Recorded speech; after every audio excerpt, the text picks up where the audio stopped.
आइए आज की 3 अहम खबरों का तजिया कर लेते हैं। सबसे पहले तो मियां मोहम्मद नवाज शरीफ की इस्लामाबाद हाई कोर्ट के अंदर तिब्बी बुनियादों पर ज़मानत की दरख्वास्त मुस्तरद होगी। कोई हैरानी की बात नहीं है। इस पर भी हैरानी की बात नहीं है कि पाकिस्तान मुस्लिम लीग की जो बाकी मानदा क़यादत वहाँ पर मौजूद थी, कितनी जल्दी से उसने हल्की सी बेदिली का इजहार करते हुए ये फ़ैसला कबूल कर लिया। और मरीम औरंगज़ेब साहबा जो अमूमन तमाम अपना हिस्सा तलब करती हैं मीडिया के सामने आकर, और तमाम लीडरान जो बयानात देने में ख़ास किस्म की महारत रखते हैं, उनको कितनी जल्दी थी, चलो चलो करके निकलना चाह रहे थे वहाँ से। और हमें कभी उम्मीद है कि हमें ज़रूर इंसाफ मिलेगा। यकीनन हैरानी की बात है कि ऐसा निज़ाम जिसके ऊपर मुस्लिम लीग इतने अरसे से तनकीद कर रही है और निजी महाफिल के अंदर उस निज़ाम के वो फ़ज़ाइल बयान करती है कि हम सोशल मीडिया पर भी बयान नहीं कर सकते।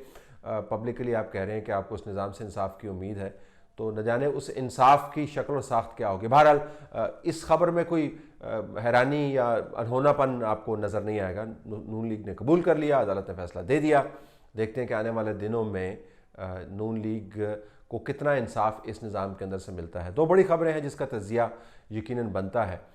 एक तो ये कि पाकिस्तान की तरफ से हिंदुस्तान को जो स्पेशल मंदूब हमने भेजा है डॉक्टर रमेश कुमार, उनके बयानात सुनकर तो मैं बड़ा परेशान हुआ हूँ। क्यों हम पैगामात भिजवा रहे हैं नरेंद्र मोदी को, क्यों हम मंदूब उनके पास भिजवा रहे हैं, क्यों इमरान खान साहब ये बार बार कह रहे हैं कि हम हिंदुस्तान के साथ अमन के लिए बात करने को तैयार हैं। एक मरतबा कह दिया आपने, लेकिन पहले आप जरा बयान सुन लीजिए, इसका तजिया मैं आपको उसके बाद दूंगा। तो उन्होंने मुझे कहा कि आप चाहें वहाँ पे पीस का मैसेज दें, तो मैंने मीडिया को कहा कि मैं आपसे बात करता हूँ। अच्छा वहाँ पे माहौल बनाया मैंने। मेरी नरेंद्र मोदी साहब से जो मुलाकात हुई उसके अंदर उनका जो गर्मजोशी इस्तकबाल था, जिस तरीके से सुषमा जी मुझे मिली और उन्होंने कहा कि रमेश जी आप आए हैं, मैंने इंटरेस्ट देखा। मैंने उनको ये एश्योर कराया कि पाकिस्तान की सरजमीन इस वक्त किसी भी इंडिया के खिलाफ किसी भी एक्टिविटी में इन्वॉल्व करने के लिए हमारा इंस्टीट्यूशन पीछे नहीं है। मैं समझता हूं मेरी बात के बाद, मेरी एश्योरेंस के बाद उनको लगा कि ये बहुत सच्चे बंदे हैं, और मेरी खातरी के बाद, मेरी कमेंटमेंट के बाद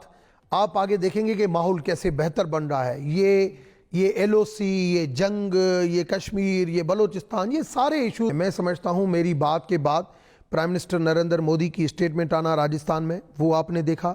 जो मेरी थीम है, अगर उस थीम के ऊपर अगर हम चलते हैं, और मैंने जो टेम्परेचर को वहां पे डाउन किया है, और अगर मैं 1 महीना पहले जाता ना तो ये पाकिस्तान डैशिंग भी इलेक्शन में नहीं चलने देता। तो आपने देख लिया कि डॉक्टर रमेश किस जोम में मुब्तला है, लेकिन बड़ा मसला डॉक्टर रमेश की मासूमाना ख्वाहिशात और तज्जियात का नहीं है। बड़ा मामला ये है कि इमरान खान ने नरेंद्र मोदी के इस बयान के ऊपर कि आप अपनी बात पर कायम रहेंगे, ये दोबारा से दावत दोहराई है कि, और उसको मॉडिफाई भी किया है दोहराने के साथ, कि अमन कायम करें, आइए हाथ मिलाएं, कि हिंदुस्तान हमें एक्शनेबल इंटेलिजेंस दे तो हम उसके ऊपर बरवक्त कार्रवाई करेंगे। हिंदुस्तान आपकी सरजमीन पर होने वाले मामलात के ऊपर एक्शनेबल इंटेलिजेंस कैसे हासिल कर रहा होगा, वो इंटेलिजेंस आपके साथ किस तरीके से शेयर करेगा, और उस इंटेलिजेंस पर आप क्यों कर काम करेंगे। आप एडमिट क्या कर रहे हैं कि ये इम्कान है कि आपकी सरजमीन के ऊपर कुछ ऐसे काम हो रहे होंगे जिसके ऊपर हिंदुस्तान के पास एक्शनेबल इंटेलिजेंस मौजूद होगी, और वो अगर आपको मुहैया करें तो आप उसके ऊपर काम करेंगे। तो बयान देने से पहले थोड़ा सा सोच समझ लेना चाहिए। हम हिंदुस्तान की एक्शनेबल इंटेलिजेंस को एक लेजिटिमेट सोर्स ऑफ एक्शन कैसे करार दे सकते हैं, जब हम बैनुल-अक़वामी अदालतों के अंदर कुलभूषण यादव के मामले को घसीट रहे हैं और कह रहे हैं कि कुलभूषण यादव यहाँ पे जो नेटवर्क क्रिएट किया वो दहशतगर्दी में मुलव्वस है। तो हिंदुस्तान एक्शनेबल इंटेलिजेंस कैसे हमें मुहैया कर सकता है, और हम ये क्यों एडमिट कर रहे हैं कि एक्शनेबल इंटेलिजेंस की पाकिस्तान की सरजमीन पर होने वाली सरगर्मियों के हवाले से गुंजाइश मौजूद है और हमें अपनी सरजमीन के मामलात का पता नहीं है। दोबारा से दोहराऊंगा कि बयानात देने से पहले उसके इम्प्लीकेशन को सोच लेना चाहिए। और फिर ये कि आइए हम दहशतगर्दी पर बात करते हैं। पाकिस्तान का एक तवील मुद्दत स्टैंस रहा है कि हिंदुस्तान के साथ हमने दहशतगर्दी के मामले पर बात करनी है उस कॉन्टेक्स्ट के अंदर जिसके अंदर तमाम इश्यूज हमने टेकअप करने हैं। इंडिपेंडेंट दहशतगर्दी के ऊपर कोई बातचीत हिंदुस्तान के साथ हमने आज तक प्रपोज नहीं की है, और इसके ऊपर हिंदुस्तान के साथ हमारे मुआहदे होते होते रह गए हैं। तो हमने वो पॉलिसी भी तब्दील कर दी। हम इंडिपेंडेंटली टेरर को हिंदुस्तान के साथ कैसे टेकअप कर सकते हैं। और दूसरी तरफ हम जो लोगों को तस्वीर बता रहे हैं कि हम जंग के लिए बिल्कुल तैयार हैं। आप ये तस्वीर देखिए, हमें पता चलता है कि जिस तरह बिल्कुल हिंदुस्तान के साथ हमने मामलात जो हैं बराबरी की सतह पर तय करने हैं। एक तरफ ये तस्वीर है, दूसरी तरफ ये तस्वीर है जिसके अंदर वांकवानी साहब जो है जाकर मिल रहे हैं और हमें बता रहे हैं कि किस तरीके से हम राह हमवार कर रहे हैं। तो कौन सी पॉलिसी है हमारी? रमेश कुमार साहब को किसने वहाँ पर भेजा है? क्या वो पैगाम लेकर गए हैं?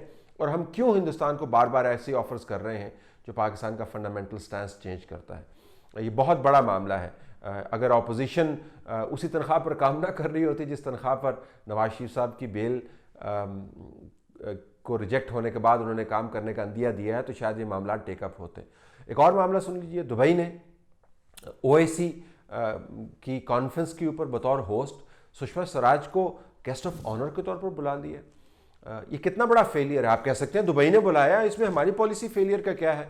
1969 के करीब जब पहली कॉन्फ्रेंस हो रही थी जिसके बाद ओआईसी मार्ज वजूद में आई, तो उस वक्त भी कोशिश की गई थी कि किसी तरीके से हिंदुस्तान को इसका मेंबर बना लिया जाए, उस कॉन्फ्रेंस के अंदर बिठाया जाए। तो उस वक्त के जो मिलिट्री रूलर थे याहिया खान, उनको फॉरेन ऑफिस की तरफ से बताया गया कि बड़ा हंगामा हो जाएगा, हिंदुस्तान इस्लामिक ऑर्गेनाइजेशन कॉन्फ्रेंस नुमा बॉडी का जो बनने जा रही है उसका मेंबर नहीं हो सकता। तो उन्होंने अपने आप को एक कमरे के अंदर बंद कर लिया। उसके बाद जो होस्ट थे वो आए और जॉर्डन इसको लीड कर रहा था।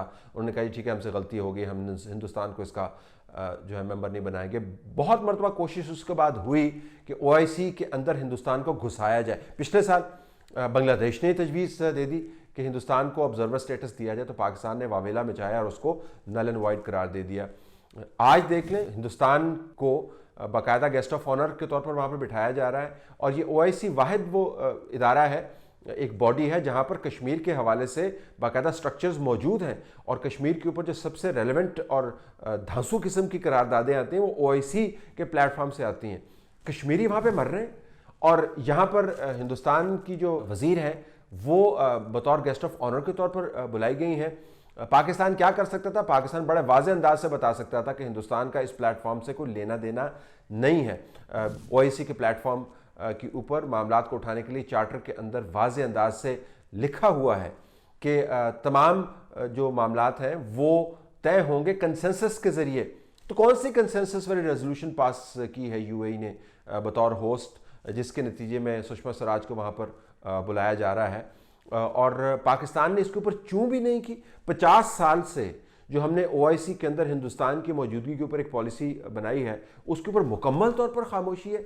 ये किस किस्म का लेन देन हम कर रहे हैं दुनिया के साथ? ये किस किस्म की खारजा पॉलिसी हम चला रहे हैं, दिफाई पॉलिसी चला रहे हैं? अंदरून खाने हमने लोगों को मोटिवेट किया हुआ जी कि ऐसी की तैसी हिंदुस्तान की कश्मीरियों के लिए वाजिबा, और बैरून खाने जो है हम इस किस्म की पॉलिसी अपनाए हुए हैं। कभी एक मंदूब भेज रहे हैं, कभी ओआईसी के ऊपर पॉलिसी को अपने को तब्दील कर रहे हैं। तो गुजारिश ये है कि हमारी जो पॉलिसी के तजादात हैं वो खुल के अब सामने आने शुरू हो गए हैं, और अगर हमने ये रियलाइज़ नहीं किया तो ये बहुत बड़ा मसला हमारे गले में पड़ जाएगा।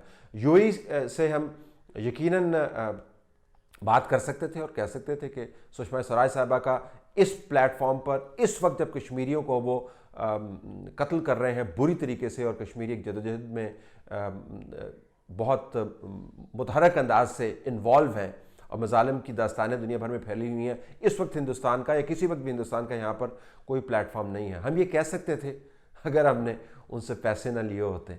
अब हम किस मुंह से उनको कहेंगे कि जी हमारा हक बनता है कि आप हिंदुस्तान को यहाँ से निकालें और उसका कोई लेना देना नहीं है। हम ज़ाहिर है खामोश रहेंगे और मुस्लिम लीग की तरह उसी तनख्वाह पर काम करते रहेंगे जो तनख्वाह हमें दी गई है।